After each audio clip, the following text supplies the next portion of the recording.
এটা হচ্ছে আমার মর্নিংয়ের ফার্স্ট মিল বা ব্রেকফাস্ট। দুর্গাপূজার পর থেকে আমার ডায়েট, আমার খাওয়া দাওয়া সম্পূর্ণ ঘেঁটে গেছিলো। আমি প্রায় সব কিছুই খাচ্ছিলাম, কিন্তু গত সোমবার থেকে আমি আবার আমার খাওয়া দাওয়া অন পয়েন্ট শুরু করেছি এবং আমি আমার গোল অনুযায়ী আমার ক্যালোরি সেট করেছি এবং আমার বাজেটকে মাথায় রেখে আমার এই ডায়েটটা আমি রেডি করেছি। এবং এই পার্টিকুলার ব্রেকফাস্টের মধ্যে আমার 595 ক্যালোরি আছে এবং 30 গ্রাম প্রোটিন আছে। তো আমার গোল কি এবং কিভাবে আমি আমার হিসাবে সবকিছু রেডি করেছি, আমার ডায়েট রেডি করেছি, সেটা না হয় আরেকটা ভিডিওতে কথা বলবো। কারণ এই ভিডিওতে আমি এইরকম 5টা ব্যাড হ্যাবিট নিয়ে কথা বলবো, যেই 5টা ব্যাড হ্যাবিটগুলোর আমাদের আনহেলদি গড়ে তোলাতে অনেক অবদান আছে। We should change this bad habit as soon as possible.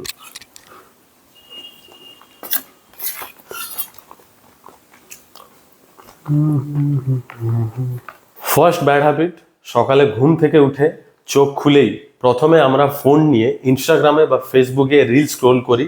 এবং এই হ্যাবিটটা এখন 99% মানুষের মধ্যে খুবই কমন এবং খুবই বাজে একটা হ্যাবিট। এবং যার যতই কাজ থাকুক, সে ঘুম থেকে উঠে চোখ খুলেই প্রথমে 10 মিনিট হলেও ফোন নিয়ে ইনস্টাগ্রাম বা ফেসবুকে রিল স্ক্রোল করে।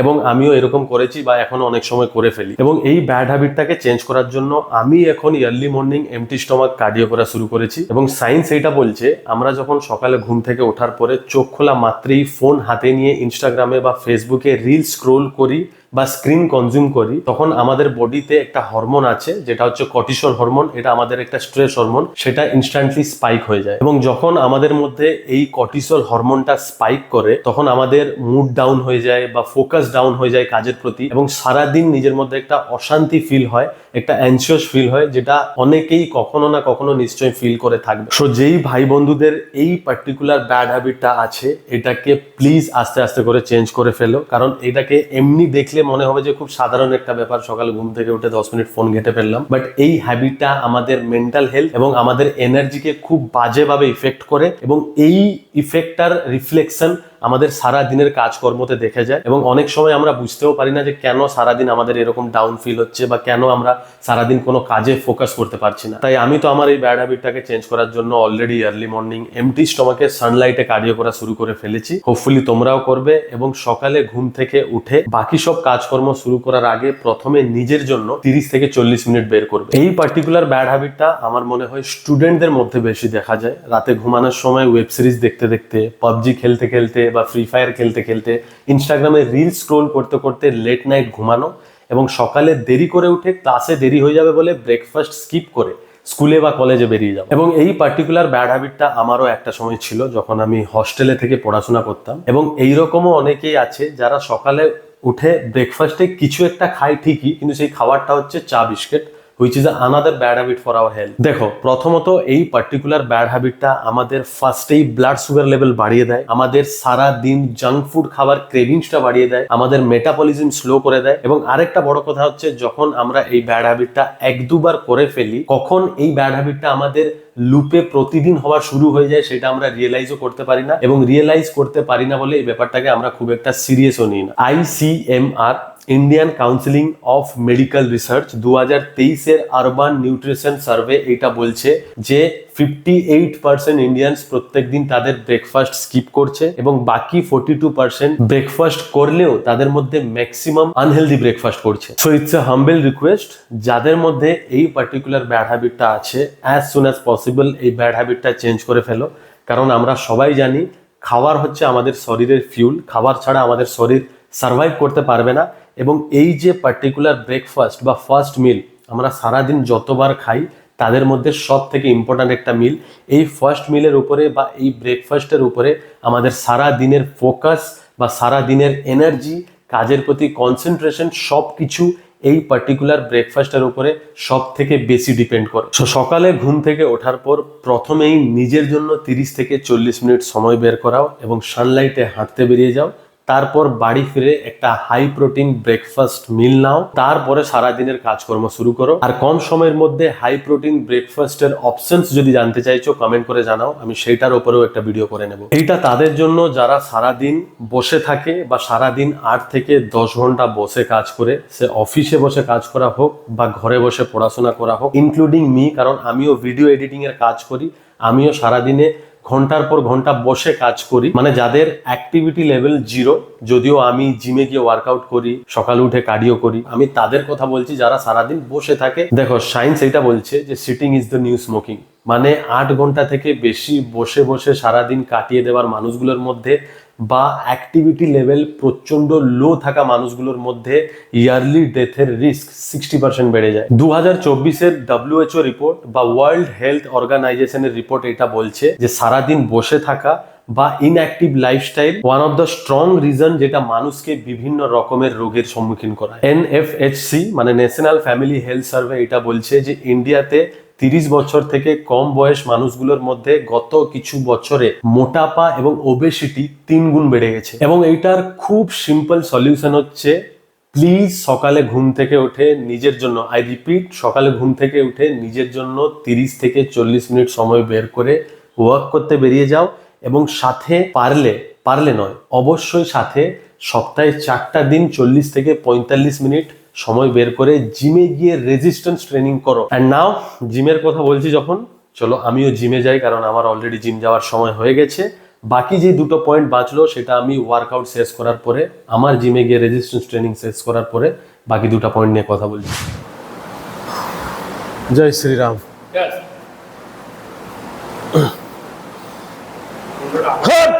आवाज चल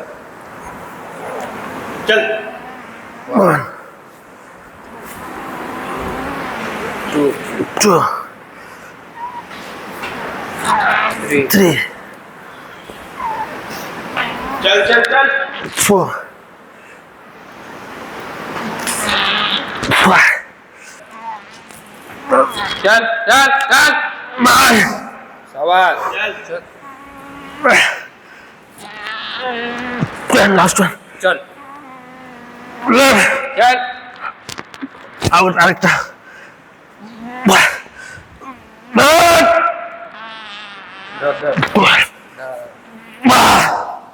নাইস। 10টা টার্গেট ছিল, 12টা গেল।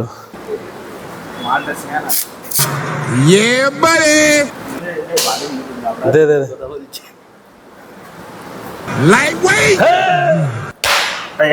चल आवाज মাত্র 10টা মারলেই অনেক। 1 2 3 4 5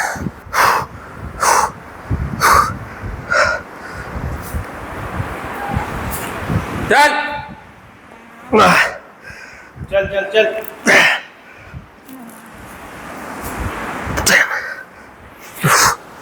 আমার রাইট সাইড শোল্ডারটাই আগে লক হয় সব সময়, তাহলে আরো দুটা রেপ আরামসে চলে যেত। হ্যাঁ এবার ঠিক আছে। সেগুলো উপর বড়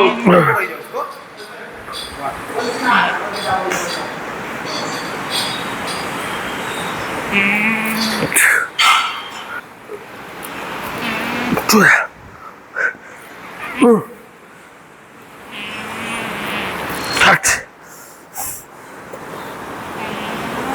14.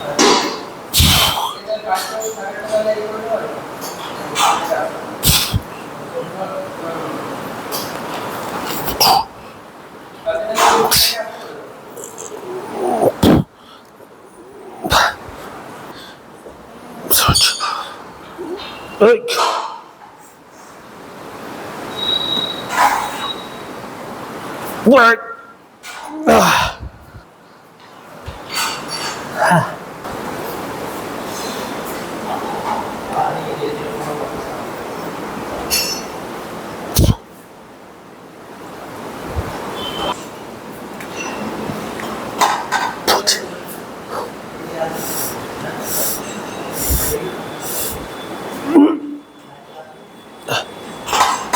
Fifteen.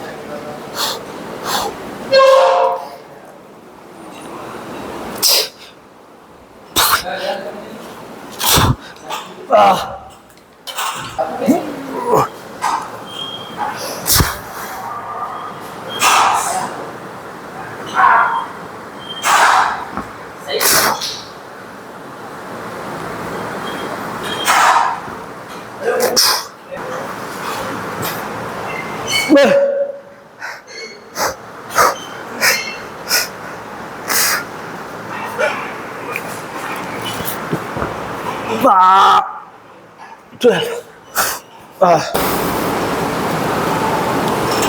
1, 2, 3.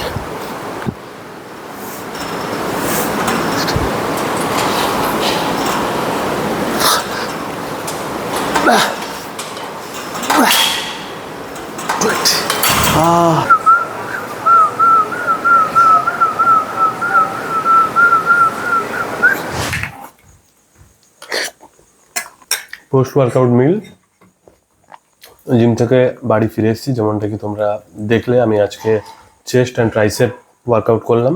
চেস্ট এক্সারসাইজ ভালো গেছে, খারাপ গেছে বলবো না, বাট ট্রাইসেপ এক্সারসাইজ একটু অ্যাভারেজ গেল, মনের মতো গেল না। যাই হোক, পরের বার ভালো হবে।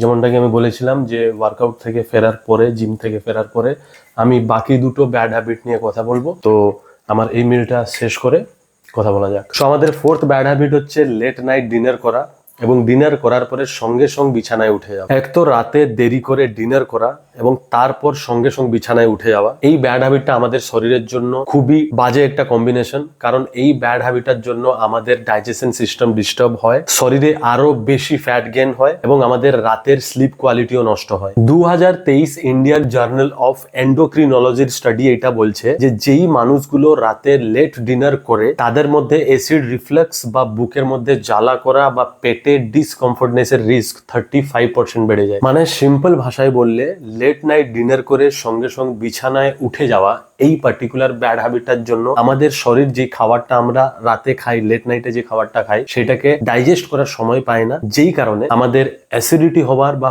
ফ্যাট গেইন করার চান্সটা বেড়ে যায়। 2022 ইউনিভার্সিটি অফ মুরসিয়া স্পেনের একটা স্টাডি এটা বলছে যে যারা সন্ধ্যে 7টা থেকে 8টার মধ্যে ডিনার কমপ্লিট করে ফেলে, তাদের মেটাবলিজম যারা লেট নাইট ডিনার করে তাদের থেকে 20% বেড়ে যায়। সো এটার খুব সিম্পল সলিউশন হচ্ছে বেড টাইম এবং ডিনারের মধ্যে মিনিমাম 2 ঘন্টা গ্যাপ রাখা। মানে যখন আমরা ঘুমোতে যাব তার 2 ঘন্টা আগে যেন আমাদের খাওয়া দাওয়া সব কমপ্লিট হয়ে যায়। যদিও এটা মেনটেন করা খুবই ডিফিকাল্ট, কারণ মানুষ অনেক ব্যস্ত থাকে, সবারই কাজকর্ম থাকে, বাট তারপরেও আমার মনে হয় আমরা যদি নিজের মধ্যে এই চেঞ্জেস গুলো যদি আমরা নিয়ে আসতে পারি, এই ব্যাড হ্যাবিট গুলো আমরা যদি চেঞ্জ করতে পারি, তাহলে সেটা তো অবশ্যই আমাদের জন্য ভালো হবে। অ্যান্ড আট লাস্ট ফিফথ ব্যাড হ্যাবিট হচ্ছে স্ট্রেস এবং ঘুমকে ইগনোর করা। আমরা নিজেকে যতই চেঞ্জ করে ফেলি, আমরা আমাদের ব্যাড হ্যাবিট গুলোকে যতই পরিবর্তন করে ফেলি, at the end per day আমরা যদি 6 থেকে 7 ঘন্টা ডিপ এবং প্রপার কোয়ালিটির স্লিপ না নিই, তাহলে বাকি সব কিছু বৃথা, বাকি সব চেঞ্জেস গুলোর, বাকি সব পরিবর্তন গুলোর কোনো মানে হয় না। কারণ 6 থেকে 7 ঘন্টার কোয়ালিটি স্লিপ না নিলেও আমাদের কোর্টিসল লেভেল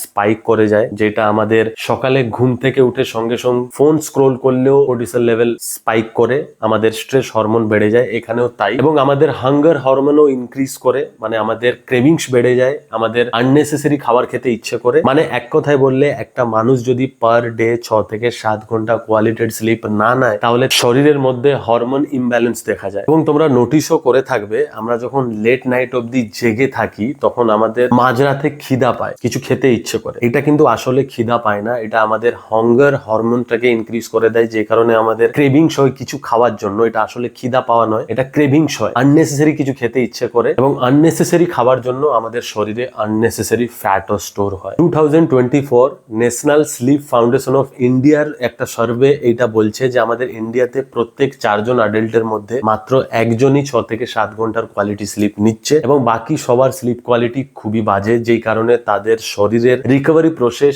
ইনকমপ্লিট রয়ে যায়। এবং ইন্ডিয়ার বেশিরভাগ মানুষই স্লিপ ডিপ্রাইভড, এবং এইটাই হচ্ছে কারণ যে ইন্ডিয়ার ম্যাক্সিমাম মানুষের মধ্যে স্ট্রেস, টায়ার্ডনেস আর ওয়েট গেনের মতো প্রবলেমস গুলো কমন পাওয়া যায়। এবং এই ভিডিওতে আমি যে 5টা ব্যাড হ্যাবিট নিয়ে কথা বললাম, তোমরা যদি ভালো করে লক্ষ্য করো, এই 5টা ব্যাড হ্যাবিট কিন্তু একে অপরের সাথে কানেক্টেড। মানে এই 5টা ব্যাড হ্যাবিট গুলোর মধ্যে থেকে কোনো একটাও ব্যাড হ্যাবিট যদি আমাদের মধ্যে থাকে বা চলে আসে, বাকিগুলোও আসবে বা বাকিগুলো আমাদের দ্বারা অটোমেটিক হয়ে যাবে। ঠিক সেই রকম এই 5টা ব্যাড হ্যাবিট গুলোর মধ্যে থেকে আমরা যদি কোনো একটা ব্যাড হ্যাবিটকেও পরিবর্তন করতে পারি, অন পয়েন্ট রাখতে পারি, তাহলে অটোমেটিক বাকিগুলো অন পয়েন্ট হয়ে যাবে। এবং শেষে এটা বলবো যে যেই 5টা ব্যাড হ্যাবিট গুলোকে নিয়ে কথা বললাম, সেই ব্যাড হ্যাবিট গুলোর মধ্যে থেকে থেকে তোমাদের মধ্যে কোন ব্যাড হ্যাবিটটা আছে বা এবং যত তাড়াতাড়ি সম্ভব সেগুলোকে চেঞ্জ করে ফেলো, নিজেকে পরিবর্তন করে ফেলো। অ্যান্ড দ্যাটস ইট, ভিডিওটা এখানে এন্ড করবো। Before ending the video I will say জিমে যাও।